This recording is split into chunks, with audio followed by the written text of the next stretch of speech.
ఆంధ్రప్రదేశ్ రాష్ట్ర మానవ వనరులు ఐటీ శాఖ మంత్రి నారా లోకేష్ ఢిల్లీ పర్యటన కొనసాగుతోంది. బుధవారం ఉదయం ఉపరాష్ట్రపతి జగదీప్ ధన్ఖడ్తో ఆయన భేటీ అయ్యారు. రాష్ట్రంలోని పలు అంశాలపై వారు చర్చించారు.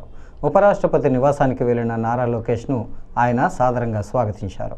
పలు విషయాలను చర్చించిన అనంతరం లోకేష్ ఆయనకు వెంకటేశ్వర స్వామి ప్రతిమ ప్రసాదం అందజేశారు.